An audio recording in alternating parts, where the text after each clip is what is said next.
دیکھیے ملاقات تو نہیں ہوئی. آپ کے علم میں ہے کہ میری ہندوستان کے وزیر خارجہ سے نہ ملاقات ہوئی ہے، نہ تبادلہ خیال ہوا، اور نہ کوئی پل اسائڈ جو آپ جس کی تلاش میں تھے وہ ہو سکی. مجھے ان کی طرف سے کوئی ریکویسٹ بھی نہیں آئی تھی اور کوئی ایسی ہماری میٹنگ شیڈیولڈ بھی نہیں تھی، تو اس لیے ملاقات نہیں ہوئی.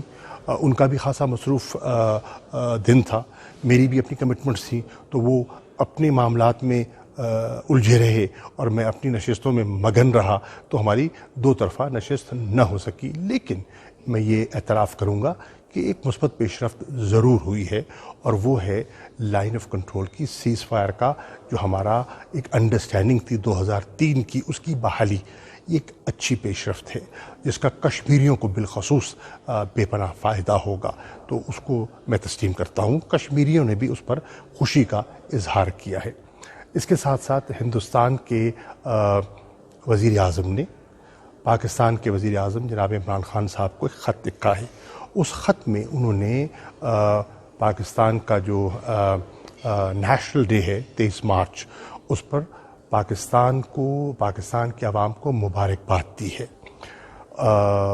اس کے جواب میں وزیر اعظم نے ان کو خط لکھا ہے جس کا آپ ذکر فرما رہے ہیں، جو کہ میڈیا پہ اب رپورٹ ہو رہا ہے، جس کی ڈسکشن ہو رہی ہے. بالکل خط لکھا ہے، اور اس خط میں انہوں نے ان کا شکریہ بھی ادا کیا ہے. اور اس خط میں انہوں نے یہ کہا ہے کہ پاکستان کی تو ہمیشہ سے یہ خواہش رہی ہے کہ پاکستان اپنے تمام ہمسایوں کے ساتھ امن سے رہے، اور اس میں ہندوستان بھی شامل ہے. اب امن سے رہنے کے لیے ضرورت اس امر کی ہے کہ جو ہمارے ایشوز ہیں، حل طلب ایشوز ہیں، آؤٹ اسٹینڈنگ ایشوز ہیں، ان کا ہمیں حل تلاش کرنا ہوگا. اور اس میں سب سے جو اہم ایشو ہے وہ مسئلہ جموں اور کشمیر ہے. اس میں 5 اگست 2019 کو ہندوستان نے کچھ اقدامات اٹھائے جس سے پاکستان کی نظر میں معاملات الجھے، سلجھے نہیں. اور آج ہندوستان میں بھی ایک بہت بڑا طبقہ پیدا ہو چکا ہے جو سمجھتا ہے کہ ان اقدامات سے جموں اور کشمیر میں ہندوستان نے کھویا بہت کچھ ہے، پایا کچھ نہیں ہے. بہت سے کشمیری ایلینیٹ ہوئے ہیں، تو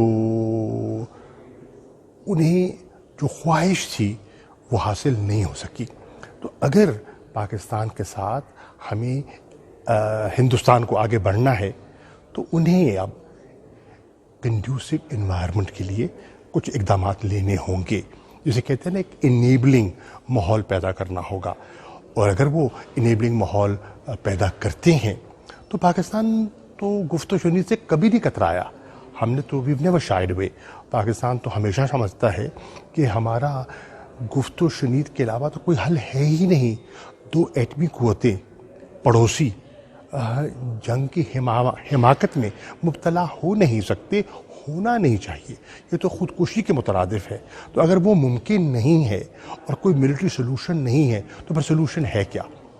گفت و شنید ہے نا. گفت و شنید کے لیے ہندوستان اگر ان لیبلنگ انوائرمنٹ کے بارے میں غور کرتا ہے تو پاکستان نے تو پہلے دن کہا تھا وزیر اعظم نے کہ آپ امن کی طرف اگر ایک قدم اٹھائیں گے تو ہم 2 اٹھانے کے لیے تیار ہیں. سر اسی کا ایک فالو اپ کویشچن ہے کہ آج ہندوستان کے وزیر خارجہ نے، ہم اگر 2016 کی ہارٹ آف ایشیا کی بات کریں تو پاکستان کی کافی زیادہ نیم کالنگ کی گئی تھی.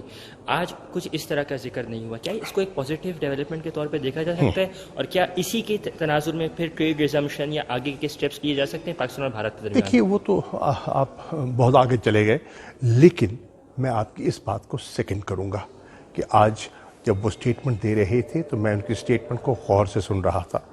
ان کی سٹیٹمنٹ میں پاکستان پر کوئی تنقید، کوئی نکتہ چینی نہیں تھی. جو عام طور پر انگلیاں اٹھایا کرتے تھے آج انہوں نے ایسا نہیں کیا. تو میں یہ کہوں گا کہ سیز فائر کا اعادہ، ہندوستان کے وزیر اعظم کے پاکستان کے نیشنل ڈے پر مبارکباد، اور آج ہارٹ آف ایشیا کی نشست میں ہندوستان کا کوئی ایسا جملہ نہ کہنا جو پاکستان کو ناگوار گزرے، میں اس کو ایک مثبت قدم کہوں گا. ایک آخری سوال before I let you go, Afghanistan کے اوپر، افغانستان امن عمل ابھی اس ٹائم پہ ایک طرح سے رکا ہوا ہے. افغان پارٹیز کہتی ہیں کہ وہ طالبان کے اوپر انہوں سب رسپانسبلٹی لایا کرتا ہے، طالبان کہتے ہیں افغان پارٹیز پر لایا کرتا ہے. 1 مئی کی ڈیڈ لائن بھی قریب آ رہی ہے. پاکستان کے حوالے سے کافی زیادہ پریزیڈنٹ غنی اپنے اسٹیٹمنٹس میں کہتے رہے کہ پاکستان کو اپنا کردار ادا کرنا چاہیے. اب پاکستان 1 مئی کی ڈیڈ لائن جب قریب آ رہی ہے تو کس طرح اس کی کیا اپروچ ہوگی اور پاکستان کیا کرنا چاہے گا؟ دیکھیے، پہلی بات ہے پاکستان نے تو اپنا کردار ادا کیا ہے. اگر پاکستان نے کردار ادا نہ کیا ہوتا تو دوحہ پیس اگریمنٹ شاید ممکن نہ ہوتا. جو کمنسمنٹ آف وہاں انٹرا افغان نیگوسیشنز ہوئی ہیں وہ پاکستان کے بغیر غالباً ممکن نہ ہوتی. تو پاکستان کا جو کردار ہے اس کو تو آج نہ صرف افغانستان بلکہ پوری دنیا اس کا اعتراف کر رہی ہے. اور آج میں سب سے ملا اور سب اس بات کے معترف ہیں. پاکستان کی اپروچ، پاکستان کے اقدامات سے سب ہی متاثر مجھے دکھائی دیے. تو پاکستان تو اپنا کردار ادا کرے گا، لیکن فیصلہ کس نے کرنا ہے؟ پاکستان نے تو نہیں کرنا. افغانستان کا مستقبل کیا ہونا چاہیے، اس کے امن کے لیے اگر فلیکسیبلٹی دکھانی ہے تو کس نے دکھانی ہے؟ افغانوں نے دکھانی ہے نا. ہم کیا کہہ رہے ہیں؟ ہم کہہ رہے ہیں ہمارا کوئی فیورٹ نہیں ہے، ہم آپ کے اندرونی معاملات میں مداخلت نہیں کرنا چاہتے. آپ کا ملک ہے، آپ فیصلہ کیجئے آپ کیا کرنا چاہتے ہیں. ہماری ایک ہی خواہش ہے، امن ہو، استحکام ہو.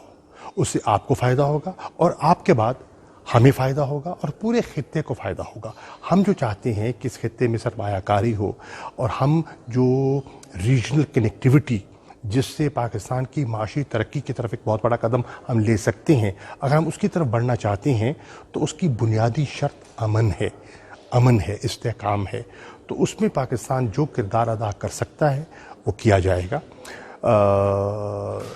صدر اشرف غنی نے جو میری ان سے نشست ہوئی، انہوں نے اپنی اسٹیٹمنٹ میں بھی ایک پرپوزل فلوٹ کیا اور پھر جب میری ان سے نشست ہوئی تو اس پہ انہوں نے مزید کچھ روشنی ڈالی. ان کے وزیر خارجہ نے بھی روشنی ڈالی. اب اس کو اسٹڈی کرنے کی ضرورت ہے کہ اس کے اثرات کیا ہوں گے، اس کو افغان لوگ کتنا قبول کرتے ہیں، اس کے مثبت پہلو کیا ہیں، اس میں مشکلات کیا ہوں گی، طالبان کا ریئیکشن کیا ہوگا، ریجنل قوتیں اس کے بارے میں کیا سوچ رہی ہیں.